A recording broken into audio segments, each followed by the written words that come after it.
ACS Radha Raturi ने PM दौरे के दौरान घोषित की गई योजनाओं की समीक्षा की। विभागों को कागजी प्रक्रियाओं को कम से कम समय में पूरा करने की दी नसीहत। अधिकारियों को अंतर्विभागीय समन्वय पर विशेष ध्यान देने के निर्देश।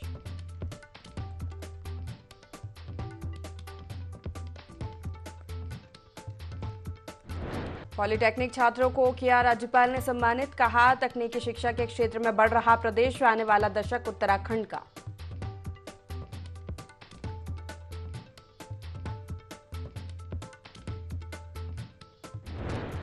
डीएवी कॉलेज की दीवार गिरने से युवती की मौत। मामले में कॉलेज प्रशासन के खिलाफ मुकदमा दर्ज। लापरवाही आई सामने।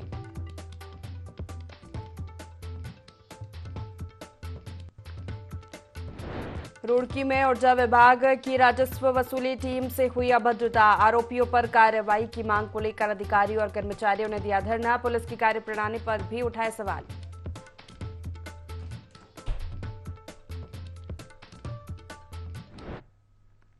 नमस्कार, बहुत स्वागत है आपका। देवभूमि लाइव देख रहे हैं आप। मैं हूं आपके साथ प्रशिता शर्मा। बुलेटिन की शुरुआत करते हैं। खबर देहरादून से है, जहां सर्वे चौक स्थित आईआरटीडी सभागार में द्वितीय प्रतिभा अलंकरण समारोह में प्रदेश के पॉलिटेक्निक संस्थानों के वर्ष 2022 और 23 के 36 डिप्लोमा धारक मेधावी छात्र छात्राओं को सम्मानित किया गया। इस दौरान कार्यक्रम में मौजूद महामहिम राज्यपाल और तकनीकी शिक्षा मंत्री सुबोध उनियाल ने सभी प्रतिभावान छात्र छात्राओं और शिक्षकों को सम्मानित किया। इस दौरान 36 छात्रों और 60 शिक्षकों को सम्मानित किया गया। वहीं राज्यपाल ने कहा कि उन्हें खुशी है जब इस तरह से छात्र छात्राएं अपने संस्थाओं के साथ राज्य का नाम रोशन करते हैं। वहीं तकनीकी शिक्षा मंत्री सुबोध उनियाल ने कहा कि अगर प्रदेश में हर पॉलिटेक्निक संस्था ये प्रयास करे कि उनके संस्थान का बच्चा अच्छे नंबर लेकर आए तो तकनीकी के क्षेत्र में एक बहुत बड़ा बदलाव होगा।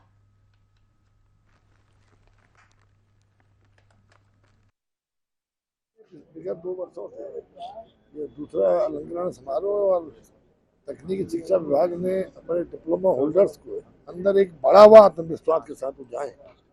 इसके लिए क्योंकि यूनिवर्सिटीज में होता है हमेशा, लेकिन इस तरह से ड्रेसअप करने के बाद जिस तरह बच्चों को अवार्ड देने का काम किया, ये बच्चों के आत्मविश्वास में बढ़ोतरी करेगा। और निश्चित रूप से जब एक इंजीनियर, एक डिप्लोमा होल्डर जब बड़े आत्मविश्वास के साथ अपने जीवन में आगे जाएगा, तो जिस तरह हमारे कई यहाँ पर रेगनाइज आए थे जो आज सैकड़ों करोड़ का, वो उनको भी आज मैंने अवार्ड किया है। लेकिन कुल मिलाकर भी है कि इन बच्चों को उनसे प्रेरित होने का अवसर मिले और वो एक बड़े आत्मविश्वास के साथ एक बड़े टारगेट की ओर बढ़े और बजाय रोजगार मांगने वाले के रोजगार देने वाले बने।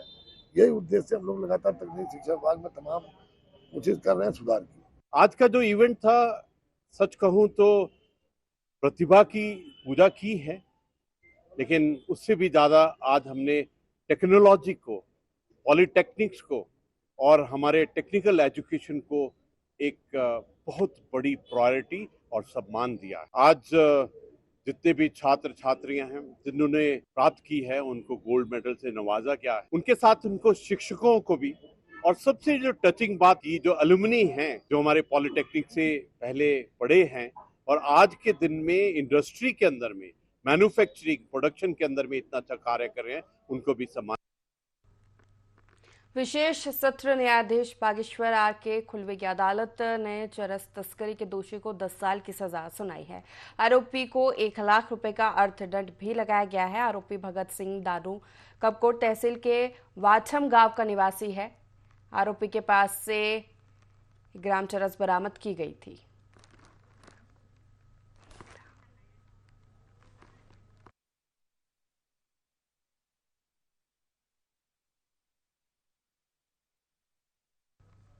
देहरादून के डीएवी पीजी कॉलेज की जर्जर दीवार गिरने से हादसा हो गया, जिसकी चपेट में भाई बहन आ गए। हादसे में बहन की मौत हो गई, जबकि भाई गंभीर रूप से घायल हो गया है, जिसे अस्पताल में भर्ती कराया गया है। वहीं युवती की मौत के बाद छात्र संगठनों ने देर रात प्रदर्शन करते हुए प्राचार्य डॉक्टर आर.के. जैन के आवास का घेराव किया और न्याय की मांग की है। छात्र संगठन डीएवी पीजी कॉलेज के मुख्य गेट पर धरने पर बैठे हैं। इस हादसे के बाद कॉलेज में स्थिति तनावपूर्ण बनी हुई है।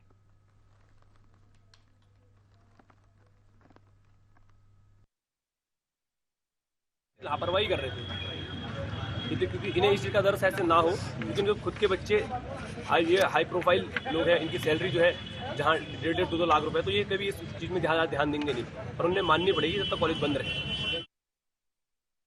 उत्तरकाशी के गाजणा क्षेत्र के आराध्य देव गुरु चौरंगी नाथ के त्रिवार्षिक मेले की स्थिति तय हो गई है। मेला 6 नवंबर को शुरू होगा और 10 नवंबर को इसका समापन भेटियारा में होगा। आपको बता दें, यहाँ पर रुपए पैसे का कोई चलन नहीं होता है और इस मेले में आने वाले हर श्रद्धालु का भगवान के समान आदर सत्कार किया जाता है।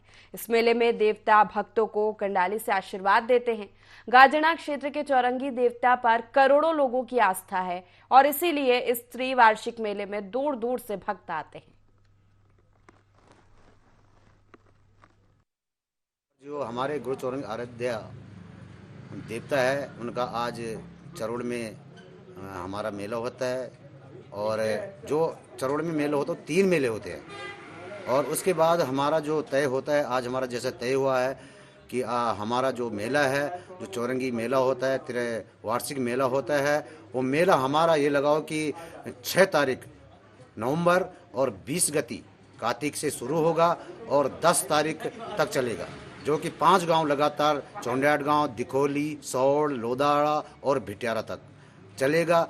और जो ये हमारा मेला, इससे पहले हमारा अभी 29 तारीख को फिर चरोड़ का मेला है। तो ये हमारी पारंपरिक मतलब कई वर्षों से चलता आ रहा है, जो कि गुरु चौरंगी के यहाँ पर जितने भी श्रद्धालु लोग आते हैं वो चौरंगी देवता का आशीर्वाद। कांग्रेस पार्टी के ओबीसी विभाग के राष्ट्रीय समन्वयक और उत्तराखंड प्रभारी ऋषि चौधरी रुड़की में आयोजित कांग्रेस कार्यशाला में पहुंचे। इस दौरान उन्होंने बयान दिया कि कांग्रेस पार्टी ने संगठन में 50% आरक्षण ओबीसी, एससी, एसटी और अल्पसंख्यक वर्गों के लिए निर्धारित किया है। लेकिन कांग्रेस पार्टी का कहना है कि कांग्रेस के राष्ट्रीय अधिवेशन में इस बार ये तय किया गया था कि संगठन में युवा और महिलाओं को विशेष भागीदारी दी जाएगी। पार्टी का कहना है कि ओबीसी, एसटी, एससी जो भी स्टेक होल्डर है, उन सबको उनके हिसाब से टिकटों में भागीदारी सुनिश्चित की जाएगी। कांग्रेस के प्रदेश प्रवक्ता शिषपाल बिष्ट का कहना है कि कांग्रेस लगातार महिला आरक्षण बिल की लंबे समय से मांग कर रही थी और कांग्रेस की सरकारों ने महिला आरक्षण बिल को आगे बढ़ाने का काम किया है।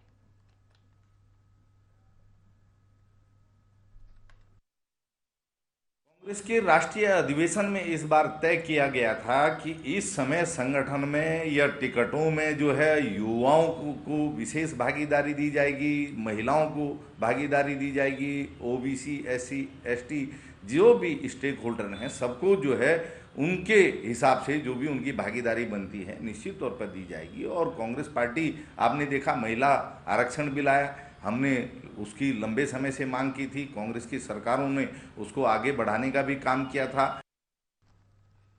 डोईवाला के एक निजी वेडिंग पॉइंट में राष्ट्रीय सैनिक संस्था की महिला विंग द्वारा नवरात्रि के शुभ अवसर पर नवदुर्गा एक शक्ति कार्यक्रम का आयोजन किया गया, जिसमें तमाम सांस्कृतिक कार्यक्रमों के साथ ही महिला प्रकोष्ठ के विस्तार को करने में सहयोग करने वाली महिलाओं के साथ ही वीर शहीद सैनिक परिवार की कई महिलाओं को इस कार्यक्रम में सम्मानित किया गया।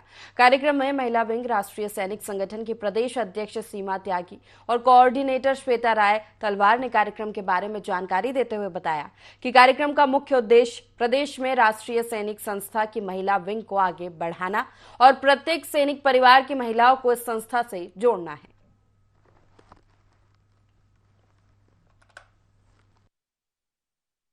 राष्ट्रीय सैनिक संस्था का एक प्रोग्राम हमने इसलिए रखा है क्योंकि अभी तक राष्ट्रीय सैनिक संस्था की महिला प्रकोष्ठ का विस्तार नहीं हुआ था। ये मुख्यतः महिला प्रकोष्ठ के विस्तार के लिए हमने कार्यक्रम रखा है, जिसमें कुछ ऐसी महिलाओं को हमने आमंत्रित और सम्मानित किया है जो इस विस्तार को करने में हमारा सहयोग करेंगी। कुछ वीर परिवारों से महिलाएं हैं जिनके परिवारों से कोई ना कोई पुरुष, कोई ना कोई व्यक्ति शहीद हो चुका है। हमारा हमेशा से ये प्रयास रहा है कि उनको किसी न किसी प्रकार से सम्मानित किया जाए, उनका सहयोग किया जाए। तो इस कारण से ये महिला प्रकोष्ठ का विस्तार करने के लिए आज ये प्रोग्राम यहाँ राष्ट्रीय सैनिक संस्था की महिला विंग द्वारा आज हम नवरात्रि का पर्व, जिसमें हम देवी दुर्गा के 9 रूपों को पूजते हैं, और ये बहुत ही सिग्निफिकेंट है क्योंकि हम लोगों के लिए, हम कहीं तो एक तरफ बच्चियों की जिन्हें हम जन्म भी नहीं देने देते, उनकी हत्या करते हैं, और उधर हम नवरात्रि का पर्व पूजते हैं। ये एक सवाल मेरे जहन में आ रहा है। ये पर्व हम बड़े ज़ोर शोर से मना रहे हैं और साथ में हम अपनी वीर नारियों को भी हम फेलिसिटेट कर रहे हैं, जिन्होंने अपने देश के लिए अपना सब कुछ गंवाकर भी लेकिन अपने दायित्व सारे बखूबन निभाए हैं। धन्यवाद। लोहाघाट क्षेत्र के कर्ण करायत में रामलीला का शानदार मंचन किया जा रहा है। रामलीला के कलाकारों ने अपने शानदार और जानदार अभिनय से दर्शकों को देर रात तक रामलीला का आनंद लेने के लिए मजबूर किया है। रामलीला कमेटी अध्यक्ष कैलाश फरत्याल ने बताया कि रामलीला मंचन में सीता स्वयंवर की लीला का मंचन किया गया, जिसमें सीता को ब्याहने के लिए देश विदेश के राजाओं के साथ लंकापति रावण और महाबली बाणासुर भी पहुंचे। सीता स्वयंवर में लंकापति रावण और महाबली बाणासुर के बीच हुई तकरार को दर्शकों ने खूब सराहा। वहीं रावण के पात्र मनोज मुरारी और बाणासुर के पात्र रोहन बिष्ट ने अपने शानदार अभिनय से दर्शकों का दिल जीता, तो परशुराम के पात्र विशाल फरदयाल ने भी दर्शकों की खूब वाहवाही लूटी।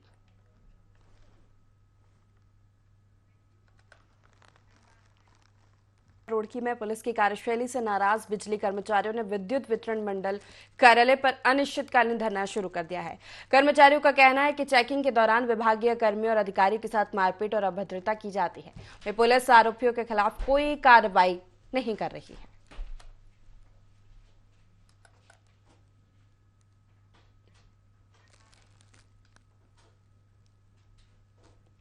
डोईवाला के शहीद दुर्गा मल्ल राजकीय स्नातकोत्तर महाविद्यालय के समीप तेज गति से चल रहे वाहनों की गति के विरोध में एनएसयूआई आंदोलन किया गया है। महाविद्यालय की एक छात्रा को 11 अक्टूबर को कॉलेज गेट के सामने ही एक बाइक सवार ने टक्कर मारकर घायल कर दिया था। छात्रा के उपचार के दौरान मौत हो गई थी। छात्रा की मौत हो जाने के बाद एनएसयूआई के छात्र छात्राओं ने कॉलेज गेट के बाहर प्रदर्शन करते हुए धरना दिया और शासन से स्पीड ब्रेकर और बैरिकेडिंग लगाने की मांग की, जिससे कॉलेज के सामने वाहनों की गति नियंत्रित हो सके।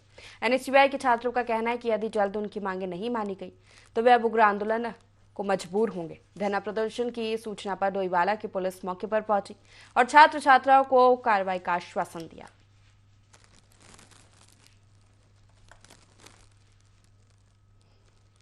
पहले एक्सीडेंट हुआ था, 3 छात्रा का एक्सीडेंट हुआ था, 2 तो थोड़ा घायल हुई थी और एक की अभी कुछ मतलब डेथ हो गई है उसकी।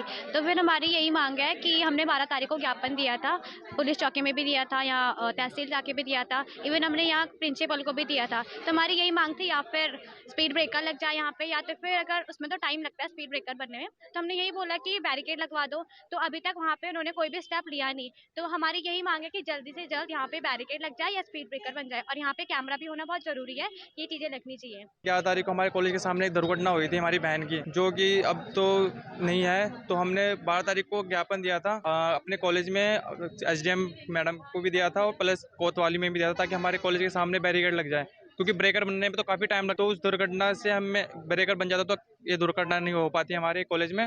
तो हमारी यही मांग है कि अगर हमारी मांगे पूरी नहीं करेंगे तो हम सड़कों पे आ जाएंगे और आंदोलन करेंगे। पूरा आंदोलन करने के लिए हम तैयार हैं, क्योंकि आज हमारी एक बहन इस दुनिया में नहीं रह चुकी है, कल के दिन कोई और बहन भी, क्योंकि लड़के तो काफ़ी बाइक तेज़ी से चलाते हैं, ठीक है, उन्हें तो पता ही नहीं है कि कैसे गाड़ी चलाना है। एक तो गाड़ी तेज़ी चलाते हैं और सामने वाले की जीवन की किसी को पड़ी नहीं है। अगर ब्रेक जल्द से जल्द नहीं लगेगा तो हम उग्र आंदोलन करने के लिए तैयार। आगामी लोकसभा चुनाव में 5 सीटों पर जीत हासिल करने के लिए भाजपा ने कमर कस ली है। भाजपा के चुनाव की तैयारी का अंदाजा इस बात से लगाया जा सकता है कि भाजपा बूथ स्तर से महिला मोर्चा, युवा, ओबीसी मोर्चे से लेकर तमाम कार्यकर्ता पदाधिकारियों को अलग अलग जिम्मेदारी सौंपेगी, ताकि वोट बैंक बढ़े और भाजपा की जीत की हैट्रिक लगाए। भाजपा प्रदेश प्रवक्ता विपिन कैंथोला ने जीत का दावा करते हुए कहा कि एक बार फिर से भाजपा जीत की हैट्रिक लगाएगी। इस बार का जो चुनाव है वे 5-0 में रहने वाला है। भाजपा 5 सीटों पर जीत हासिल करेगी, बल्कि कांग्रेस 0 में सिमटेगी।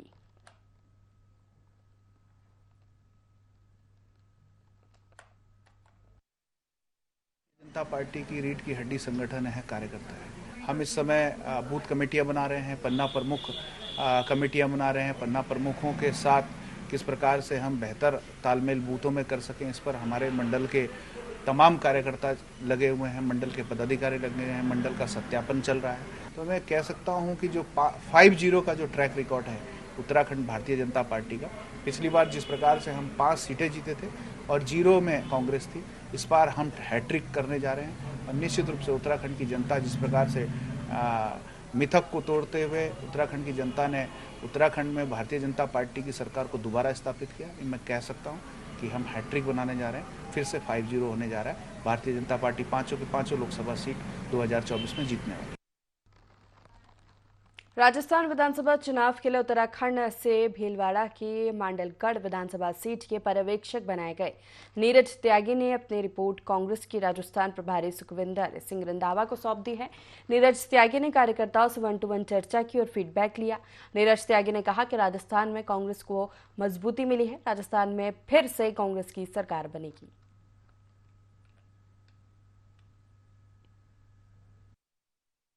अच्छी विधानसभा है, कांग्रेस की विचारधारा के लोग वहाँ पर हैं और 2 बार पूर्व मुख्यमंत्री भी उस सीट से रह चुके हैं मांडलगढ़ से। और जिस प्रकार से 5 साल का कार्यकाल गहलोत सरकार का वहाँ रहा है, कांग्रेस का रहा है, तो उन योजनाओं से जो वहाँ योजनाएं गहलोत साहब द्वारा लागू की गई, आम जन को लाभ हुआ, तो वो चाहते हैं कि कांग्रेस वहाँ दोबारा सत्ता में आए और जो कार्य सरकार द्वारा बढ़ाए गए हैं उनको पूरा करें।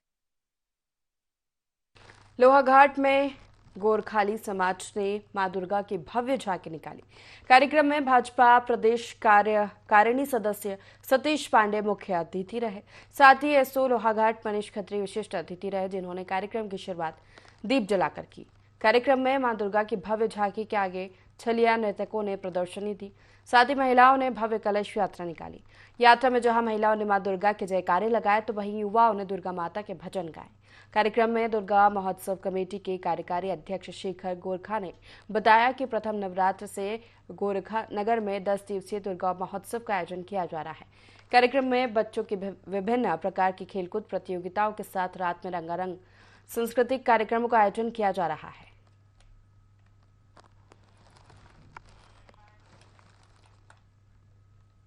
उत्तरकाशी के हर्षोल में 2 दिवसीय सेब महोत्सव की शुरुआत की गई। इस दौरान राज्य के कृषि मंत्री गणेश जोशी ने कहा कि हर्षोल क्षेत्र में उत्कृष्ट किस्म के सेब के उत्पादन को देखते हुए इसकी बेहतर ब्रांडिंग और मार्केटिंग पर राज्य सरकार विशेष ध्यान दे रही है। कृषि मंत्री ने हर्षोल क्षेत्र को फल पट्टी बनाए जाने की घोषणा करते हुए कहा कि इस इलाके में हार्टी टूरिज्म को विकसित करने के लिए सभी जरूरी कदम उठाए जाएंगे।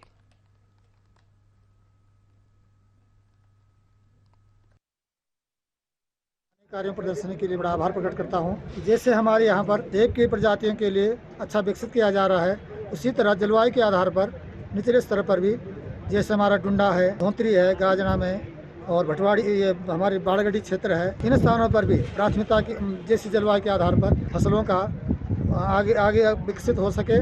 और एक सुझाव मेरे मंत्री जी को यह है, प्रशिक्षण में किसानों को भेजते हैं। अविकसित क्षेत्र है हमारे, जो विकसित नहीं हो पाए कृषि के क्षेत्र में, उनको भी प्राथमिकता दी जाए जिससे वो अपने क्षेत्र में कृषि कार्य को विकसित कर सके। विशेषकर इस प्रकार के अगर फेस्टिवल होते हैं तो इससे भी बेनिफिट होता है। और मैं चाहूँगा कि हर डिस्ट्रिक्ट में जो डिस्ट्रिक्ट एप्पल के लिए जो सूटेबल है, जैसे आपका चमोली है, बागेश्वर है और आपका उत्तरकाशी है विशेषकर, तो इस जनपदों में विशेषकर इसको अभियान के तौर पे लेना चाहिए सरकार को। तो मैं ये चाहूँगा कि सरकार विशेषकर अच्छी क्वालिटी का सेब और एक सिस्टम से कि किस हाइट पे कौन सा सेब होना है, किस हाइट पे कौन सा सेब होना है, इसका वर्गीकरण करके बाहर से जो है सेब की क्वालिटी मंगाए और यहाँ के किसानों को जो है दूसरी स्टेट में भेजे और प्रशिक्षण ले। और बार बार यहाँ इस प्रकार के छोटे छोटे वर्कशॉप भी हर जगह पे होना चाहिए ताकि लोगों को इसका बेनिफिट मिले। आज जो फेस्टिवल मनाया गया, इसका उद्देश्य था ये सेब बाहुल्य जो क्षेत्र है इसकी पहचान राष्ट्रीय अंतर्राष्ट्रीय स्तर पर हो। तो हमारे जो यहाँ पर स्थानीय कार्मिक हैं, सहायक विकास अधिकारी उद्यान, जिनका नाम है विश्वास भंडारी, उन्होंने बहुत सारे प्रगतिशील किसानों के साथ साथ सभी प्रधानों को आमंत्रित किया था, जिसमें कोई सीमित लोग आए थे, बहुत कम लोग आए थे। और आज मुझे ये देख कर बड़ा हर्ष हो रहा है कि हमारी सरकार, चाहे हॉर्टिकल्चर का क्षेत्र हो, चाहे मिलेट्स का क्षेत्र हो, चाहे दिल्ली की सरकार हो, चाहे प्रदेश की सरकार हो, किसानों के उत्थान के लिए काम कर रही है। आज हमारा किसान स्वावलंबी हो रहा है। आज हिमाचल व कश्मीर के बाद 30वें स्थान पर हैं, लेकिन 2025 में जब हमारा राज्य 25 साल का होगा, हम हॉर्टिकल्चर के क्षेत्र में अपने उत्पाद को दुगना करेंगे। परिवहन सचिव अरविंद हांकी ने परिवहन विभाग की ओर से मद्दुरा के नजदीक काफी बड़ी जमीन का अधिग्रहण किया है, जिस पर परिवहन विभाग एक रोड सेफ्टी जोन बनाने जा रहा है। लगभग 18 से 20 करोड़ की लागत से बनने जा रहा है। पिथौरागढ़ में रोड सेफ्टी को देखते हुए ड्राइवर्स के लाइसेंस बनाते वक्त 100% एक्यूरेसी एग्जामिन करने के लिए एक ऑटोमेटेड ट्रेनिंग टेस्टिंग ट्रैक बना रहे हैं, जिससे ड्राइविंग लाइसेंस बनाते समय जो टेस्ट लिया जाता है उसमें 100% एक्यूरेसी आ सके और गलतियां ना हो।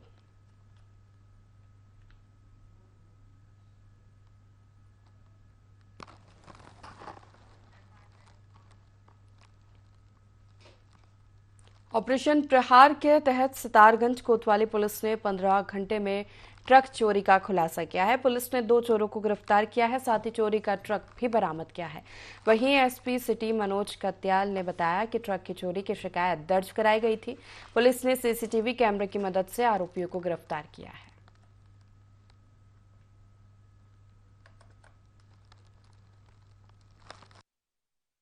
मामला प्रकाश में आया था। इस सिडकुल क्षेत्र की घटना थी, तो जैसे ही सूचना मिली तत्काल हमने सुसंगत धाराओं में अभियोग पंजीकृत किया और इसमें जो भी एक्यूज थे उनका रोल हम लोगों ने इसमें वेरीफाई किया। तो उसके बेस पे हम लोगों ने इनकी जो एक्यूज है उसकी अरेस्टिंग की और उसी समय उससे हमने ये ट्रक भी बरामद किया।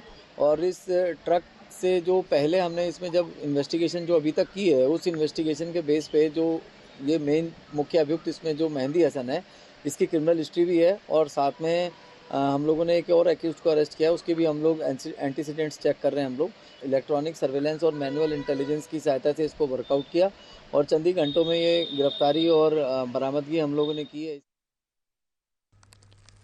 जहां एक और प्रशासन अवैध खनन को लेकर लगातार कार्रवाई में जुटा है, तो वहीं दूसरी और बावजूद इसके खनन माफियाओं के हौसले बुलंद हैं। मंगलोर क्षेत्र में रात के अंधेरे का फायदा उठाकर खनन माफिया अपने अवैध कारोबार कर रहे हैं और राजस्व विभाग को लाखों रुपए का चूना लगा रहे हैं। हालांकि खनन माफियाओं के खिलाफ हरिद्वार एसएसपी परमेंद्र डोभाल ने मोर्चा खोल दिया है, लेकिन अवैध खनन अभी भी धड़ल्ले से जारी है।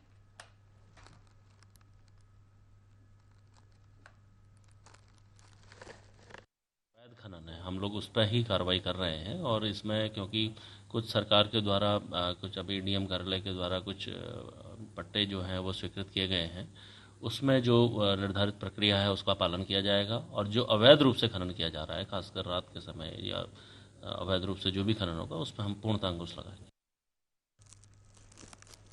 आगामी त्योहार को लेकर धनौरी पुलिस चौकी पर शांति समिति की बैठक का आयोजन किया गया। इस मौके पर लोगों से आगामी त्योहारों में शांति बनाकर रखने की अपील की गई। इस दौरान सीओ रुड़की पल्लवी त्यागी ने कहा कि अगर कोई माहौल को खराब करने की कोशिश करेगा तो उसके खिलाफ उचित कानूनी कार्रवाई की जाएगी। वहीं कलियर थाना प्रभारी रविंद्र शाह ने कहा कि त्योहारों को लेकर पुलिस प्रशासन काफी चौकन्ना है।